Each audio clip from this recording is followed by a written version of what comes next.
Et salut les fans de New Gen pour changer. Donc cette petite vidéo est en complément de l'autre vidéo où je présentais les IC cards. Donc celle-là c'est plus pour voir comment débuter le jeu et comment jouer. Donc en premier il faut télécharger l'appli. Donc pour ça il faut aller sur le site ic-dragonball.com. Donc vous avez l'adresse en haut là qui s'affiche. Donc arrivé sur le site, vous tombez sur cette interface. Donc évidemment vous comprenez rien, il faut cliquer ici. Et là vous choisissez donc votre OS et votre version 32 bits ou 54 bits.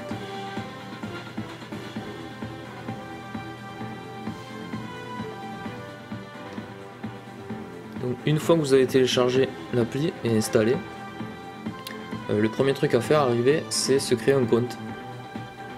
Sinon vous pouvez pas jouer. Donc il faut que vous appuyez sur le bouton du bas. Le bouton du haut en fait c'est quand vous avez déjà un compte pour vous connecter. Donc là ce qui nous intéresse c'est créer un compte. Donc, on va cliquer ici.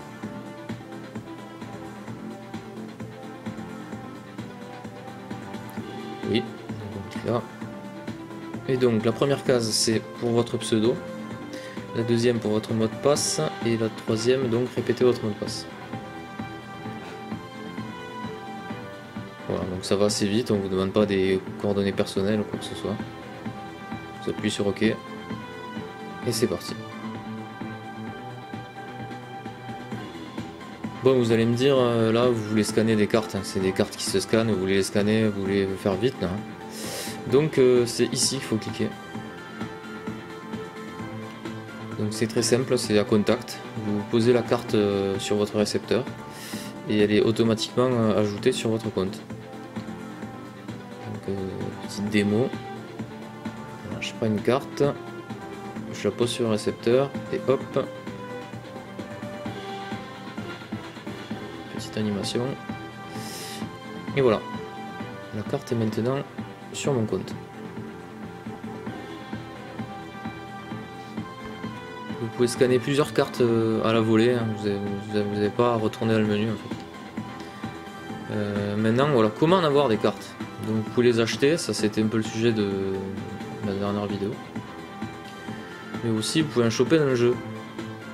Donc il y a deux façons de les avoir ces cartes. Donc soit avec les espèces de cristaux en fait, les espèces de pierres, qu'on a en scannant des cartes, me semble-t-il. Donc vous cliquez là, 10 pierres pour une carte. Ou en cliquant ici. Donc là c'est contre des zéniths. Donc il me semble qu'en gagnant des parties on en gagne, que tous les jours on vous en donne un petit peu. Voilà. On voit une petite ouverture de pack. Donc à savoir qu'en plus il me semble que tous les jours si vous vous connectez sur votre compte on vous donne une carte. Donc maintenant on va voir comment on crée un deck. Alors pour créer un deck, il faut cliquer ici. Il faut recliquer là.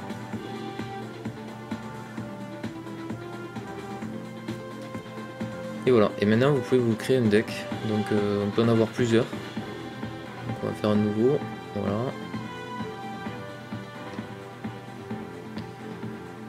Donc évidemment en premier voilà, il fallait recliquer en bas. Donc en premier il faut choisir une carte leader. Et donc après vous choisissez vos 40 cartes. Remplir au total jusqu'à 41. Donc ici je vous parle pas de la stratégie de construction de deck. C'est plus un petit aperçu pour vous mettre dans le bain. Bon ok, alors là je vous sens chaud, du coup vous avez vu les cartes, comment ça marche et tout ça. Donc vous voulez jouer, forcément. Alors pour jouer, il faut cliquer là. Donc les deux modes à savoir, c'est le mode versus et le mode tutoriel. Donc pour vous battre contre quelqu'un, quand vous avez fait votre deck, il faut cliquer ici. Donc là vous sélectionnez votre deck. en cliquant sur le petit onglet en haut. Donc là, voilà, vous voyez la carte leader. La carte leader qui s'active avec un pouvoir, on va le voir après. Et donc vous pouvez avoir plusieurs decks. Donc ça c'est mon deuxième deck. On va prendre celui-là.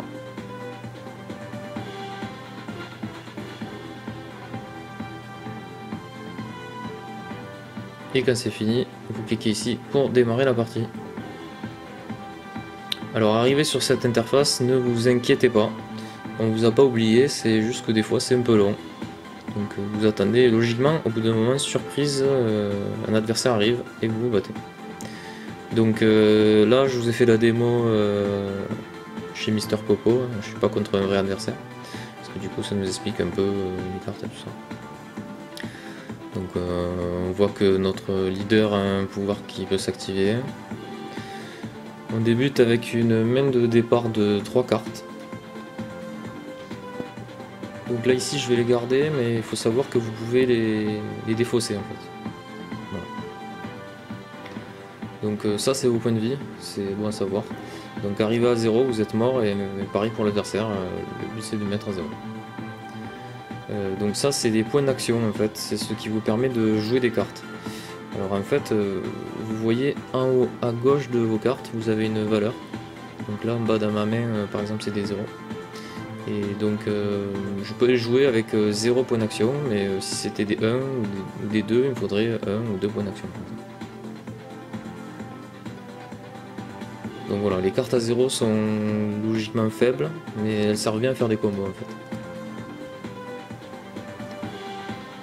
Donc l'idée c'est que vous pouvez jouer autant de cartes que vous voulez tant que vous avez des points d'action.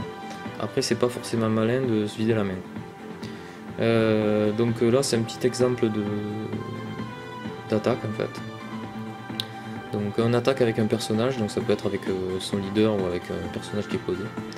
On peut lui ajouter des points d'attaque en fait en utilisant une carte. Savoir que cette carte sera défaussée et que la défausse de la carte vous donne un point d'action. Voilà, donc la meilleure attaque gagne. Et quand vous touchez l'adversaire, il gagne lui aussi un point d'action.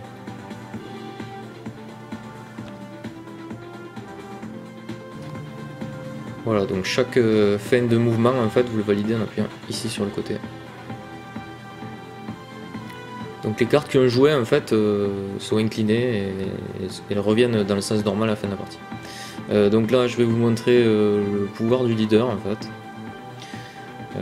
C'est quand vous êtes en dessous de 4 points de vie, il me semble 4 ou moins, vous pouvez déclencher le pouvoir, c'est-à-dire que la carte se retourne et vous avez droit aux statistiques qui sont derrière la carte. Donc vous avez droit à l'animation qui va bien, donc les stats de votre perso changent, la musique change, là ça rigole plus.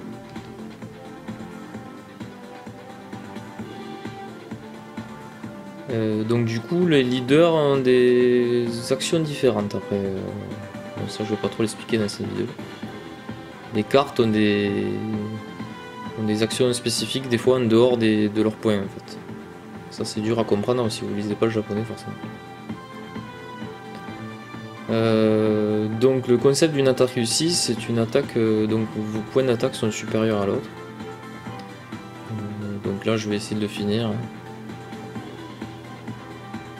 Faut savoir que donc alors ça c'est vrai que j'en ai pas parlé. Vos points de dégâts en fait, c'est les points qui sont en bas à droite de votre carte. Donc moi en l'occurrence c'est 3. C'est-à-dire que si mon attaque réussit, j'enlève 3 points à l'adversaire. En l'occurrence 62 000 est bien supérieur à 15 000, tout va bien. Et donc il perd les 3 points. Voilà, la partie est terminée, vous avez gagné. J'espère que cette vidéo vous aura plu. Je pense avoir fait le tour des IC cards, c'est assez sympathique, c'est mieux que ce que je pensais moi, perso. Et voilà, donc à bientôt pour de nouvelles aventures de cartes et de produits dérivés Dragon Ball Z.